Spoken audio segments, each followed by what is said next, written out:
Dawn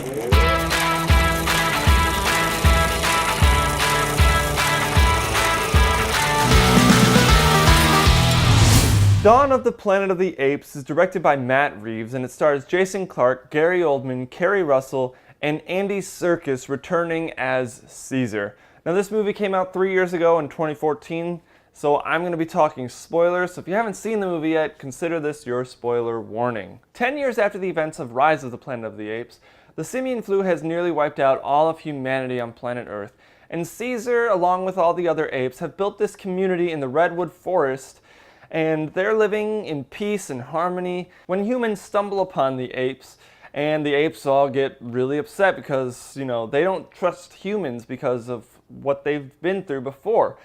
And they try to come to an understanding. Some apes and some humans want peace. Some apes and some humans also want war. And there's a division in the ranks on both sides. The humans want to return power to their city so they can get the lights back on and return to somewhat normal lives. But the apes don't really want to deal with the humans. They end up working together to return power to the human city. But one of the apes in particular, Koba, doesn't like the humans at all. He doesn't trust them. So he stages an assassination by the humans and shoots Caesar, and all the apes rally behind Koba, and all-out war starts. After Rise of the Planet of the Apes, I was definitely excited to see this sequel. I was just a little nervous to see how much they could improve. I didn't know how they could pull it off when in terms of story, drama, action, acting, and to be honest, they pulled it off. They did a great job. It improved on every front, including CGI. And I'll get to that in a minute, but the story, it takes itself so seriously. There are a few lighthearted moments, but for the most part, this is a very serious movie. And that's what I really appreciate about this movie is that, most blockbusters and most action movies nowadays, they try to be more just fun and comedic. And this one is the exception to that rule, and it succeeds tremendously.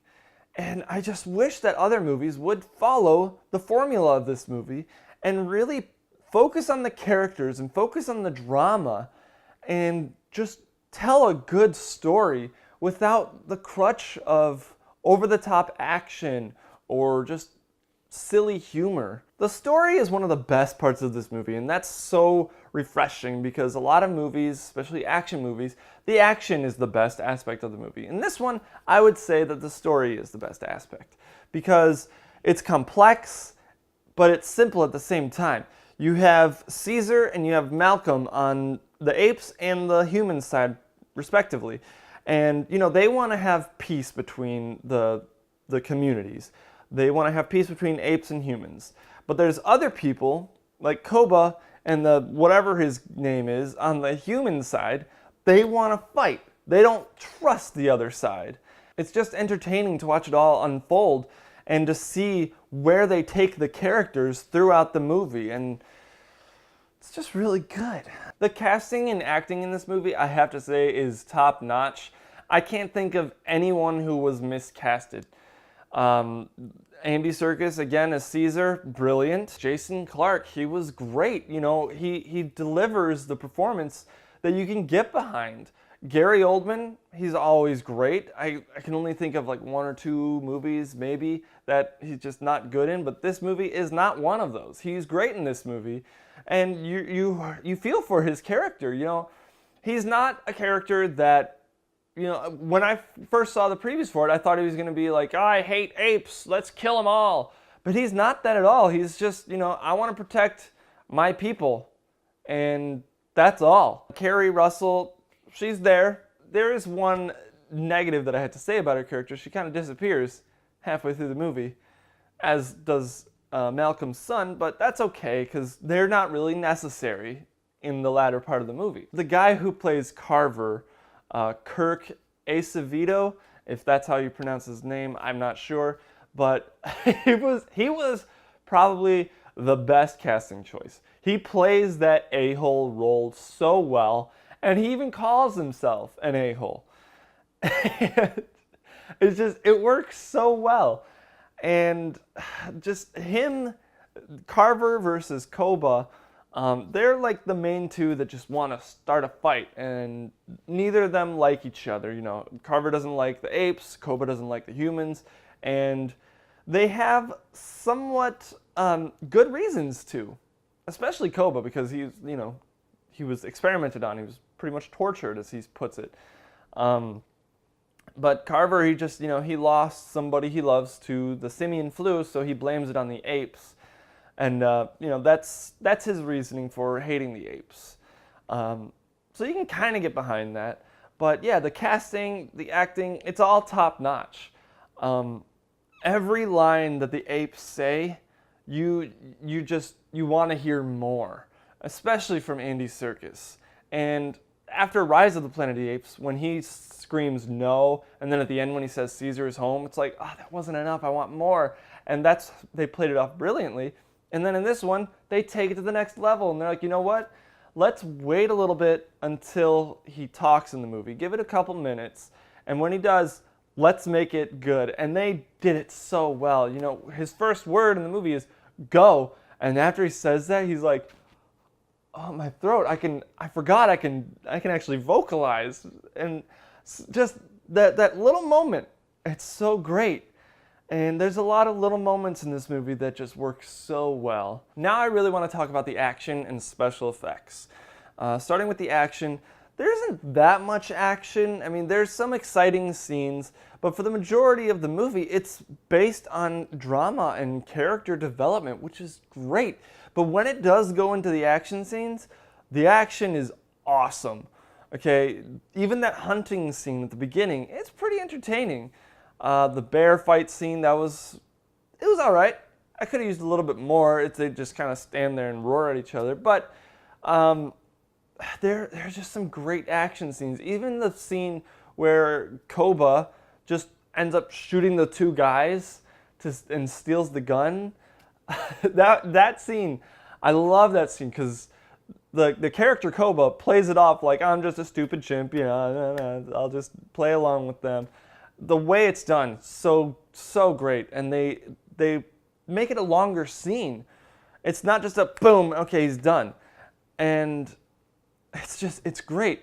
Most movies, when they show the villain, it's usually short clips, like, okay, here's what our hero's doing for a long time, and let's cut for a couple seconds or maybe a minute, and let's show you what the villain is doing. In this movie, they're like, okay, the human, or the hero and the villain, they are friends. They are with each other for the majority, at least the first half of the movie, and they are friends. And the way that they develop their friendship, it's so great.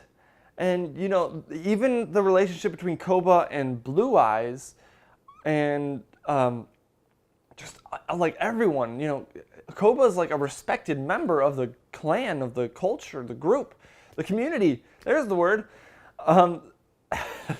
He's respected, and when he turns on them, nobody sees it coming. So, yeah, I love all the action in this movie. That whole attacking the city scene with Koba leading the charge, that whole scene, it's great. There's drama within that scene where Caesar's son doesn't want to be there, but he's like, I feel like I should be because, Koba's now the leader and my father's dead. It's powerful. And just that whole scene of Koba dual-wielding machine guns, riding a horse, that's awesome. But then that shot, the 360 shot, it probably does a little bit more than a 360 when Koba gets on that tank. Just that scene, that shot, probably my favorite shot of the movie. And then, of course, we get the fight scene between Caesar and Koba, which, it was good. It was really good. But it kind of played out like a typical action scene, but in a slightly better way. The CGI in this movie is absolutely incredible. In Rise of the Planet of the Apes, there were some good moments and there were some bad moments. This movie, I honestly can't remember a bad moment of the CGI. It was flawless throughout. For the most part, you don't even realize that they're CGI. There are some parts that you're like, oh wait, this is actually CGI. You know, they play with the light because they're like, we want to show you how realistic these characters are.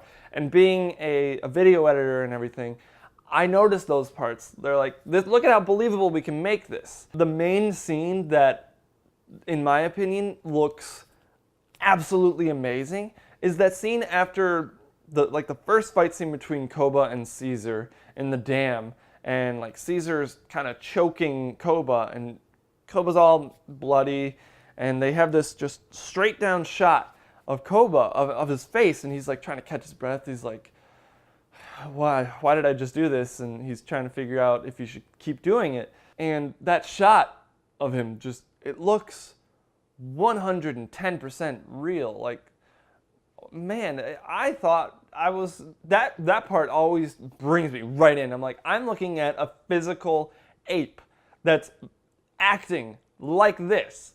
And it just looks so realistic, and oh, man. I want to take a moment to talk about the score by Michael Giacchino. Of course it'd be good, his name is Michael. But it's so powerful when it needs to be, and subtle when it really needs to be. And it's been a while since I've seen the original, but it reminds me of the original. Just the simpleness of it. Man, it's just so great. Especially that scene when you see Koba and the other two apes, they're like sneaking into the human facility. Just that slight music theme. It's so great. It's really hard to find something negative to say about this movie because it's so great. I would easily put this in my top 25 movies. I don't know if it'd be my top 10, but definitely my top 25. I guess really the only negative is some of the decisions made by the characters. Why in the world would the humans choose to bring Carver, the guy who shot one of the apes? Why would they bring him back? Why not bring someone else who's less trigger happy? Sure, he might know what they need to do, but they never really show that he does.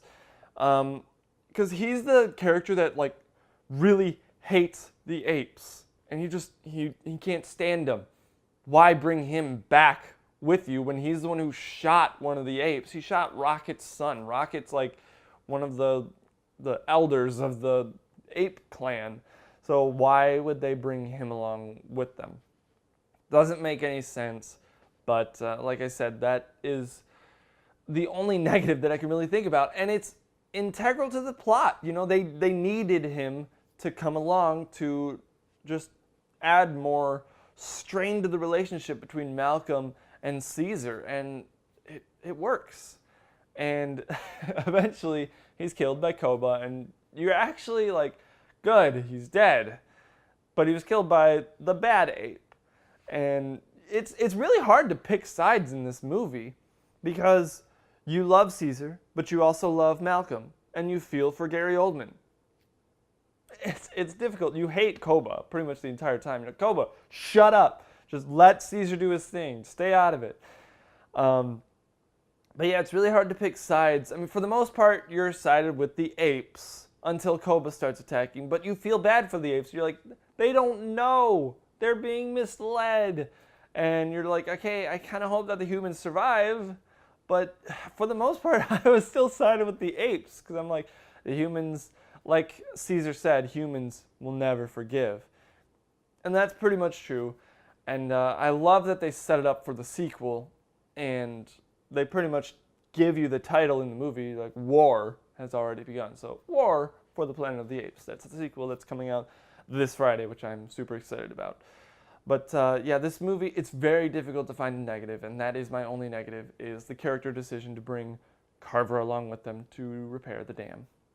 So stupid, but important. This movie is just great from beginning to end. It's really hard to find anything negative to say about it. It's just such a enjoyable movie. It's dramatic, it's serious. There's some very few lighthearted moments, but it's well acted, well written. It's just such a well crafted film. And I give Dawn of the Planet of the Apes an A+. And man, this movie definitely deserves it. It's such a great movie, and I cannot wait for War for the Planet of the Apes coming out this Friday. So that is my review for Dawn of the Planet of the Apes. What did you guys think of this movie? Did you like it, love it, or hate it? Let me know in the comment section down below. I did do my review for Rise of the Planet of the Apes earlier this week. Definitely check that out. And I don't know when we're going to be able to do our review for War for the Planet of the Apes because I have a wedding to shoot this Saturday. I don't even know when we're going to go see it. I'm hoping Friday night, and maybe we'll film the review on Sunday. So definitely be on the lookout for that video, guys. And there's another channel that I've been watching lately called Durbania. He does these videos called Theological Analysis of whatever movie he's doing. He did one for Rise and Dawn of the Planet of the Apes. He delivers a great message through movies like The Amazing Spider-Man or The Amazing Spider-Man 2. But he does tell a great story through these movies, and definitely check it out, guys. It's called Durbania, and it's on YouTube. You know, just check his videos out. He does some pretty great stuff on his channel. So yeah, if you guys like this video, be sure to give it a big ol' thumbs up, subscribe to the channel. Make sure you hit that bell icon next to the subscribe button so you can be notified of when we upload new content. And as always, guys, thank you so much for watching, and I will see you in the next video.